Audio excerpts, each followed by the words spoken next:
Laisse-moi te poser une question, ami de route, combien de fois as-tu entendu parler de la Vierge Marie, telle qu'on te la présente aujourd'hui? Tu sais, cette image lisse, impeccable, presque inatteignable.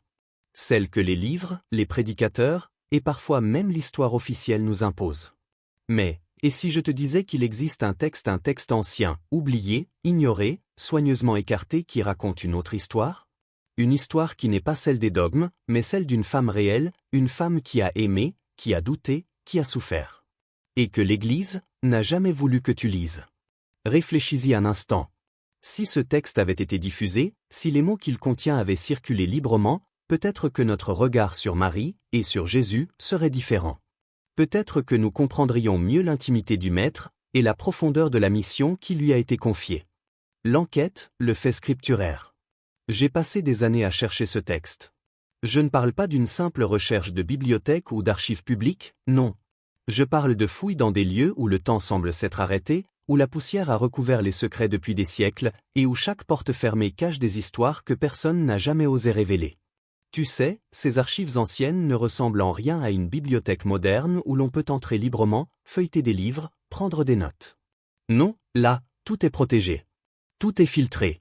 Tout est trié selon ce que certains ont décidé que le monde devait savoir, selon ce que certains ont jugé digne d'être conservé, et ce qu'il fallait, par tous les moyens, faire disparaître. Et pourtant, dans un coin oublié d'un monastère syriaque, perdu dans un village que même les cartes modernes semblent ignorer, j'ai mis la main sur un rouleau. Un simple rouleau de parchemin, fragile, à peine lisible par endroits, mais qui contenait des mots que personne n'avait osé publier depuis des siècles. Les moines eux-mêmes semblaient hésiter à parler de ce document.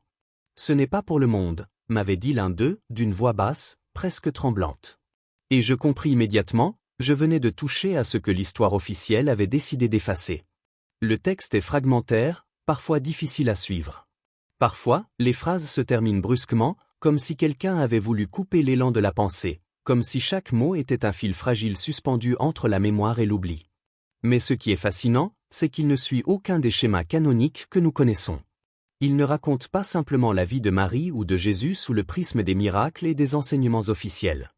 Non, il relate une rencontre intime, presque secrète, entre Marie et une figure mystérieuse qui n'apparaît nulle part ailleurs. Une figure qui lui parle non pas avec des mots de gloire, de triomphe ou de miracle, mais avec des avertissements, des conseils, des vérités profondes, troublantes, parfois presque effrayantes. Dans certaines lignes, on perçoit la peur de Marie, son inquiétude pour ce fils qui porte le poids du monde sur ses épaules. On ressent la colère et le désarroi qui l'assaillent, cette humanité brute que les écritures traditionnelles ont soigneusement effacée pour ne conserver que l'image d'une mère parfaite, immaculée, inébranlable. Ici, il n'y a pas de filtre. Chaque émotion, chaque question, chaque hésitation est là, exposée, authentique. Et cela change tout. Car quand tu lis ces mots, tu te rends compte que la foi, même la plus profonde, coexiste avec le doute. Que la lumière et l'ombre peuvent habiter le même être à la fois. Et puis il y a ces détails subtils, ces petites contradictions que l'on ne remarque qu'en lisant attentivement, presque en silence. Certains passages évoquent des visions de Marie où elle perçoit l'avenir de l'humanité, mais pas comme une prophétesse au sens traditionnel, comme une mère qui s'inquiète pour son fils, pour nous, pour l'ensemble de ce fragile chaos qu'est l'humanité. Ces visions ne correspondent à aucun évangile canonique, à aucun texte apocryphe connu. Elles semblent suspendues entre le réel et l'inimaginable, entre l'histoire et le mystère. Et tu sens, derrière chaque mot, l'ombre d'une main invisible qui a décidé de ce qui devait survivre, et de ce qui devait être oublié. Réfléchis à cela, quelqu'un ou quelque chose a choisi de modeler l'histoire humaine, pas seulement en orientant des empires ou des royaumes, mais en manipulant le flux même des mots et des idées. Des textes entiers ont été éliminés, ignorés, écartés, simplement parce qu'ils ne convenaient pas à l'ordre établi. Et ce rouleau, ce fragment oublié, est l'un de ces témoins silencieux d'une vérité plus vaste que tout ce que nous avons appris dans nos livres. Une vérité qui nous regarde droit dans les yeux, mais que nous avons appris à ignorer. En le lisant, j'ai été frappé par la puissance de certains passages. Parfois, une phrase ne contenait que quelques mots, mais chacun d'eux semblait peser une éternité. Il y avait des instructions, des avertissements, mais surtout des moments d'une intimité bouleversante. Des lignes où Marie parle de l'amour, du sacrifice, de la responsabilité, et du fardeau qu'elle sent peser sur son fils. Et chaque mot semblait vibrer, comme si le parchemin lui-même avait absorbé l'énergie de cette femme, de cette mère, de cette compagne de route invisible qui suivait le chemin du maître. Je peux te dire, compagnon de route, que tenir ce rouleau entre mes mains, sentir sa fragilité, comprendre que ce texte avait traversé des siècles sans que personne ne le lise, est une expérience qui change profondément la manière de regarder l'histoire. Non pas comme une simple succession de faits, mais comme un réseau vivant d'âmes, de choix, de silences et de vérités occultées. Et c'est dans ce réseau que l'on trouve la véritable nature de Marie, pas un symbole, pas une figure édulcorée, mais une femme entière, avec ses peurs, ses espoirs, ses révoltes et ses émerveillements. Et tu comprends alors que ce rouleau n'est pas seulement un document historique. Il est une clé. Une clé pour comprendre comment l'histoire nous a été racontée, mais aussi comment elle a été transformée, modelée par ceux qui avaient le pouvoir de décider. Il montre que derrière chaque verset officiel, il existe des milliers de mots écartés, des milliers de vérités oubliées. Et que ce que nous croyons savoir sur Marie, sur Jésus, sur le monde spirituel, n'est qu'une fraction de ce qui a réellement existé. L'interprétation, le regard de Benitez. J'ai toujours pensé que la vérité n'est jamais confortable. Jamais. Elle dérange, elle vous pousse à remettre en question vos certitudes les plus profondes, elle vous oblige à regarder ce que vous préférez parfois ignorer, vos peurs, vos doutes, vos contradictions. La vérité, celle qui ne se contente pas de flatter nos égos ou de renforcer nos croyances, est brutale dans sa simplicité. Et ce texte, ce vieux rouleau oublié, m'a rappelé cette brutalité. Si l'on prend le temps de le lire sans les filtres de la peur, sans l'écran de la tradition qui a tendance à lisser chaque faille humaine, alors on comprend quelque chose de bouleversant. Marie n'était pas un personnage lointain, inaccessible. Elle n'était pas une figure de vitrail qu'on contemple de loin. Elle était humaine. Trop humaine parfois. Et c'est précisément cette humanité qui fait d'elle un exemple pour nous. Pense à cela un instant. Nous avons grandi avec des images idéalisées, des récits édulcorés, des dogmes qui effacent toute ambivalence. Mais ici, la réalité frappe fort. Dans ce texte, Marie doute, elle questionne, elle se fâche parfois, elle pleure. Et ces larmes, ces éclats de colère ou de frustration, nous rappellent que l'humain et le divin peuvent coexister dans un même être. Jésus lui-même n'est pas présenté comme un être abstrait, détaché de la condition humaine. Il est confronté à la peur de l'échec, à l'incompréhension des hommes, au poids de sa mission. Et sa mère partage cette expérience avec lui, silencieuse mais présente, portant à la fois le rôle d'accompagnatrice et de témoin. Le patron oui, le maître, le créateur ne joue pas au dé avec le destin. Jamais. Tout est lié, tout est intention, même ce que nous ne comprenons pas. Et pourtant, regarde autour de nous, les institutions humaines, avec leurs structures, leurs dogmes, leurs règles immuables, ont souvent tenté de simplifier cette réalité. Elles ont pris des vies complexes, des êtres complets, et les ont réduits à des symboles. Elles ont effacé la fragilité, le doute, l'humanité pour créer un récit digeste, acceptable, presque sûr. Mais le vrai récit, celui que ce texte révèle, est profond. Vivant. Contrariant même, parfois. Il ne se contente pas de montrer une figure pure et parfaite. Il nous présente des êtres qui souffrent, qui aiment, qui hésitent, qui trébuchent. Si l'on s'arrête un instant sur Jésus et Marie dans ce texte, on voit une vérité que peu d'historiens ou de théologiens osent affirmer. Jésus n'était pas seulement le Fils de Dieu. Il était un être humain confronté à des dilemmes humains, à la peur, à la solitude, aux choix impossibles.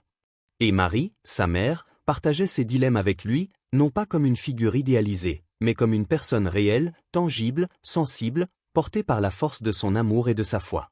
Elle n'avait pas de rôle officiel à jouer dans les livres sacrés. Elle était là, dans l'ombre, dans la tension des décisions, dans la responsabilité d'accompagner un destin trop grand pour un seul être humain. J'ai toujours été frappé par cette idée que la véritable grandeur ne réside pas dans l'exhibition, dans les miracles visibles ou les paroles spectaculaires.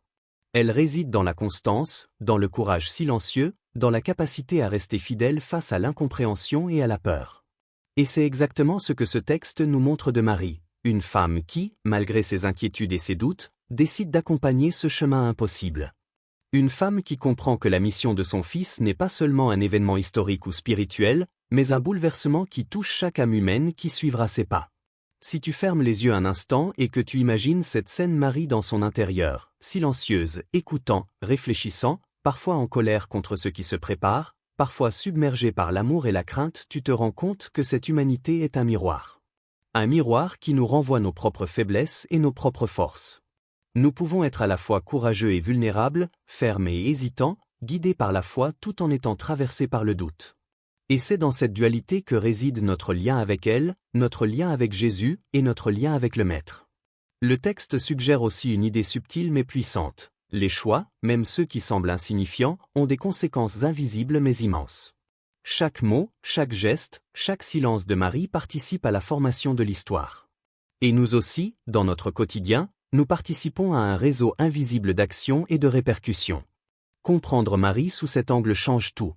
On cesse de la voir comme un symbole distant et on commence à la voir comme une compagne de route, une femme qui nous invite à réfléchir sur notre propre humanité et sur notre propre responsabilité dans le monde. En fin de compte, lire ce texte, le laisser résonner dans ton cœur, c'est accepter que la foi n'est pas un refuge passif. Elle est active, exigeante, parfois inconfortable. Elle te demande de regarder la réalité en face, de reconnaître la fragilité et la force qui coexistent en toi. Et quand tu observes Marie à travers cette lentille, tu réalises que sa grandeur n'est pas dans sa perfection, mais dans son humanité pleinement vécue.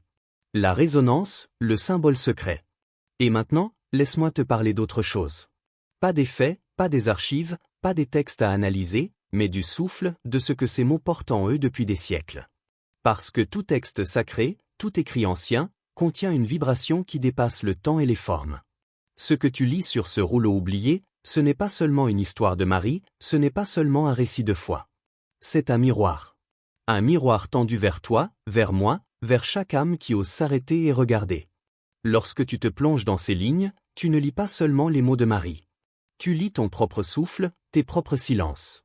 Tu lis tes doutes, tes craintes, tes hésitations. Parce que Marie, dans ce texte, est profondément humaine. Trop humaine, même. Et c'est ce qui rend son message si puissant, elle est toi. Elle est moi. Elle est nous. Chaque émotion qu'elle exprime, la peur, l'amour, le désarroi, la tension entre ce qu'elle comprend et ce qu'elle doit accepter résonne en chacun de nous. Et c'est cette résonance qui est le véritable trésor de ce texte. Réfléchis un instant. Combien de fois as-tu ressenti que la vie te dépasse, que les événements te sont étrangers, que tu es seul face à l'inexplicable? Marie ressent cela dans chaque ligne, mais elle choisit d'avancer. Elle choisit d'aimer, de protéger, de croire, même quand tout semble fragile, même quand tout semble incertain. Et ce choix, cette décision répétée chaque jour, est le symbole que le texte nous transmet. La lumière n'existe pas malgré l'ombre. Elle existe grâce à l'ombre, elle se révèle lorsque nous acceptons de marcher dans le doute, de nous confronter à l'inconnu, de porter nos responsabilités sans chercher à fuir. Le texte perdu sur Marie n'est pas un simple document historique, ce n'est pas un recueil de faits à cataloguer. Non, c'est un instrument d'élévation. Chaque mot, chaque image, chaque scène est un portail vers l'introspection. Quand tu lis ces lignes, tu te vois toi-même. Tu vois tes propres résistances, tes propres peurs, tes propres élans vers la lumière. Tu vois la fragilité de ton âme, en même temps, sa force. Parce que ce texte ne nous ment pas. Il ne nous cache pas la difficulté d'aimer ou de comprendre ce que nous ne maîtrisons pas. Il nous dit, en silence, qu'accueillir la lumière est un acte courageux. Et que cette lumière, elle est déjà en nous, attendant seulement que nous la choisissions, que nous la nourrissions. Pense à Marie, une femme ordinaire confrontée à l'inexplicable. Imagine-la face à ce destin immense, capable de remodeler le monde à travers l'amour de son Fils. Imagine-la faisant chaque jour le choix de croire, le choix de protéger, le choix d'aimer au-delà de ce qui est visible. Elle pourrait être nous. Chaque décision que nous prenons, chaque geste, chaque parole, peut être une petite lumière dans l'obscurité. Le texte nous enseigne que le véritable héritage de Marie n'est pas dans les statues, dans les temples, dans les rites que l'on répète par habitude. Il est dans notre capacité à vivre avec intégrité, avec courage, avec une attention sincère aux autres et à nous-mêmes. Et là, amis, surgit une autre vérité. Ce que ce texte nous révèle, ce n'est pas seulement la force d'un personnage historique ou spirituel. C'est le potentiel de l'être humain à transcender ses limites. Chaque moment de faiblesse que nous traversons, chaque instant de doute que nous vivons, contient une graine de lumière. Et ce texte nous invite à regarder ces moments non comme des échecs, mais comme des occasions de croissance. Marie nous montre que l'amour, la foi et la responsabilité sont des choix que l'on fait dans la continuité, et que c'est dans cette continuité que se révèle la véritable puissance de l'âme. Pense encore à ce symbole, une femme qui, chaque jour, décide de s'ouvrir au mystère, de faire face à ce qu'elle ne comprend pas, de protéger ce qui est fragile et précieux. Et à travers cette femme, nous voyons un chemin possible pour chacun de nous. Le texte nous murmure, ne cherche pas seulement la lumière dans les lieux sacrés. Cherche-la à l'intérieur de toi. Cherche-la dans les actes simples, dans les gestes discrets, dans la persévérance face à l'incompréhensible. C'est un message qui traverse le temps et les cultures. Un message qui nous relie à quelque chose de plus vaste, de plus profond. La lumière et l'ombre coexistent en chacun de nous, et c'est notre capacité à accueillir les deux qui définit notre humanité. Le symbole secret de ce texte, c'est cette résonance avec notre propre vie, avec notre propre quête, avec notre propre capacité à aimer malgré tout. Et si tu fermes les yeux un instant et que tu te laisses pénétrer par ces mots, tu comprends qu'il n'existe pas de petite lumière. Chaque souffle, chaque décision, chaque acte d'amour est une étincelle. Et ces étincelles, mises bout à bout, forment une lumière capable d'éclairer les coins les plus sombres de notre existence. Marie, à travers ce texte perdu, devient alors plus qu'une figure historique. Elle devient un symbole vivant, une présence invisible mais constante, un guide silencieux pour nos propres chemins, pour nos propres combats, pour notre propre lumière. L'envoi, l'élévation. Alors, ami, que faire de cette connaissance qui te touche maintenant, qui t'a effleuré, qui a pénétré silencieusement ton esprit et ton cœur? La garder pour soi, la laisser dormir dans un coin secret de ton âme, ou au contraire la partager, avec prudence peut-être, mais avec courage, avec ce frisson discret que ressent celui qui sait qu'il tient entre ses mains une parcelle de vérité? Peut-être qu'aujourd'hui plus que jamais, il ne s'agit pas seulement de comprendre ce que Marie a vécu, ce que ce texte perdu révèle, mais de laisser ces mots agir en toi, transformer ton regard, ouvrir une porte que tu n'avais jamais osé franchir. Parce que vois-tu, la quête de vérité n'est jamais là où beaucoup croient la trouver. Elle n'est pas dans les murs de pierre des cathédrales, dans les dogmes imposés par des siècles d'autorité, ni dans les livres poussiéreux que l'on cite sans jamais les sentir vibrer. Non. La vérité se niche dans l'intime. Dans le silence de nos méditations, dans le souffle que l'on prend quand le monde s'éloigne, dans ce moment, seul avec soi-même, on ose se regarder vraiment. La vérité est dans cette lumière que nous choisissons chaque jour de cultiver, cette lumière qui peut sembler fragile, presque insignifiante, mais qui, si nous la nourrissons, éclaire nos pas plus puissamment que le soleil le plus éclatant. Marie, à travers ce texte oublié, nous tend la main. Et ce n'est pas pour nous inviter à la contempler de loin, figée dans la perfection que les hommes ont voulu lui attribuer. Non. Elle est une compagne de route. Elle est là, derrière les mots perdus dans le temps, dans l'espace que nous prenons pour nous poser les grandes questions. Que faisons-nous de nos vies? Comment affrontons-nous la peur, la solitude, l'incompréhension? Comment aimons-nous? Marie nous montre le chemin non pas en levant un doigt, mais en marchant à nos côtés, en nous laissant découvrir que la grandeur n'est pas dans la gloire, mais dans la constance silencieuse de chaque geste juste, chaque parole vraie, chaque acte d'amour, même modeste. Et toi, compagnon de route, tu peux la suivre.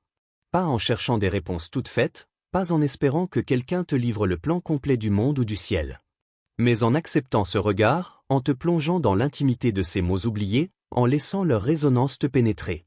Car dans ce texte, tout ce qui importe n'est pas l'histoire qui se raconte, mais la vibration qu'elle laisse en toi. L'espérance, par exemple, elle est là, même dans l'ombre la plus dense. Elle est là quand tu doutes, quand tu trembles, quand le monde semble t'échapper. Elle est là, parce qu'elle a été inscrite dans le cœur de ceux qui ont cru, et que croire n'est jamais un acte passif. Croire est un mouvement. Croire est un engagement avec la vie, avec le maître, avec le patron, avec soi-même. Alors, marche. Marche, compagnon de route. Marche avec l'attention d'un enfant qui découvre pour la première fois la magie d'un paysage inconnu. Marche avec le courage de celui qui accepte que chaque pas, chaque décision, chaque hésitation fait partie d'un chemin plus vaste que ce que l'on peut voir. Cherche, questionne, ressens. Et souviens-toi que tout ce que tu fais avec sincérité, toute action guidée par l'amour et la lumière intérieure, n'est jamais perdue. Elle se transforme. Elle résonne. Elle crée des ponts invisibles entre toi et ceux qui viendront après toi, entre toi et l'univers, entre toi et le patron. Et si parfois tu te sens seul, si parfois le doute t'envahit, regarde en toi. Tu possèdes une lumière que personne ne peut éteindre. Le patron te l'a donnée à toi seul. Une lumière unique, fragile mais indestructible, qui attend que tu l'allumes, que tu la laisses briller. Et plus tu oses l'allumer, plus tu comprends que cette lumière n'est pas seulement pour toi. Elle éclaire aussi les autres, même ceux que tu ne connais pas, même ceux que tu crois éloignés. Elle éclaire le monde dans lequel tu marches, dans lequel nous marchons tous. Marie nous rappelle que chaque pas compte. Chaque sourire, chaque attention, chaque geste courageux, chaque parole de vérité, chaque amour que l'on ose offrir, même à contre-courant du monde, contribue à illuminer la vie. Et si nous comprenons cela, alors nous comprenons ce que signifie être pleinement vivant. Ce que signifie marcher dans le monde avec conscience et avec respect pour le mystère qui nous entoure. Ce que signifie être humain et spirituel en même temps. Alors, compagnon de route, laisse ces mots pénétrer ton quotidien. Laisse-les éclairer tes choix, tes rencontres, tes silences. Laisse-les te rappeler que même dans la nuit, même dans la confusion, même quand tout semble perdu, il y a toujours une étincelle à allumer, une lumière à entretenir, une vérité à découvrir. Et si tu acceptes ce défi, si tu choisis de marcher avec cette conscience, alors tu verras que l'espérance n'est pas seulement un concept, elle devient ton souffle, ton compagnon fidèle, ton guide dans l'obscurité et dans la clarté. À toi maintenant, de marcher, de chercher, de ressentir. À toi de choisir de laisser cette lumière s'épanouir, de laisser ces mots te transformer, de laisser Marie, à travers ce texte oublié, devenir ta compagne de route dans cette aventure qu'on appelle la vie. Le patron t'a donné cette flamme, ce souffle, cette lumière intérieure. Personne ne peut l'éteindre. Et à toi seul appartient la responsabilité de l'allumer et de la faire briller.